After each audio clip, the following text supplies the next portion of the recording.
Income tax law senior citizens के लिए बहुत सारे बेनिफिट्स लेकर आया है, लेकिन कई बार उन बेनिफिट्स का फायदा हम नहीं उठा पाते। छोटी छोटी गलतियों की वजह से परेशानी का सामना करना पड़ सकता है। उन गलतियों से जरूर बचें। जैसे आपकी इंटरेस्ट से कोई इनकम हो रही है, डिविडेंड से, कमीशन से इनकम हो रही है, तो उसे डिस्क्लोज जरूर करें, चाहे वो कितनी भी छोटी क्यों ना हो या उस आय पर टैक्स क्यों ना कट गया हो।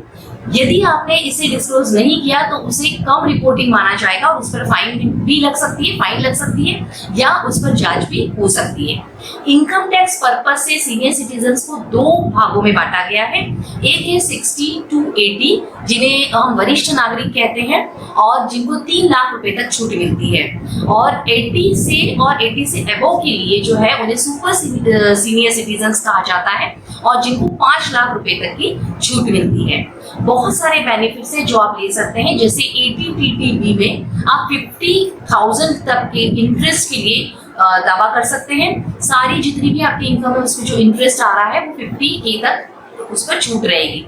80C में आप यदि सीनियर सिटीजन सेविंग स्कीम में या म्यूचुअल फंड की ELSS में डाल रहे हैं तो वहां भी आपको 1.5 लाख तक की छूट होती है। उसके अलावा 80D में इंडिविजुअल्स को जनरली 25 तक छूट मिलती है, लेकिन सीनियर सिटीजन्स को 50,000 तक की छूट है। उसके अलावा आपकी जो भी मेडिसिन है यदि आप ले रहे हैं तो उन मेडिसिन पर आपको साल की 50,000 तक की छूट होगी।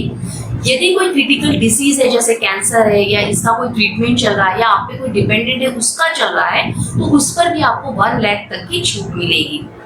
1 अप्रैल 2021 से इनकम टैक्स एक्ट 1961 में एक संशोधन किया गया है और 194P एक सेक्शन ऐड किया गया है, जिसके अंतर्गत यदि आप सीनियर सिटीजन हैं और आपकी उम्र 75 से ज्यादा है और आप रेसिडेंट है, नॉन रेसिडेंट के लिए नहीं, रेसिडेंट है और किसी एक बैंक में आपका पेंशन खाता और साथ में आपका सेविंग अकाउंट भी वही है, तो इसमें आपको इनकम टैक्स भरने की जरूरत नहीं है, उसे आपको फ्री कर दिया गया। अब आपकी बैंक आपके आय पर टैक्स काटेगा और भर देगा, लेकिन इसके लिए आपका पेंशन अकाउंट और सेविंग अकाउंट एक ही बैंक में होना जरूरी। यदि अलग अलग बैंक में होगा तो ये सुविधा आपको नहीं मिलेगी।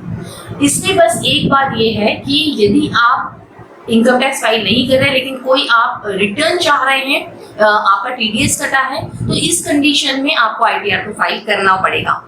आप यदि CA के पास या इनकम टैक्स प्रैक्टिशनर के पास नहीं जाना चाहते हैं, आपके लिए थोड़ा मुश्किल हो रहा है, तो आप www.incometax.gov.in पर जाकर आप फाइल कर सकते हैं, जो बहुत इजी है और ऐसे बहुत सारे वीडियोस आपको मिल जाएंगे जिसको देखकर आप आसानी से फाइल कर सकते हैं।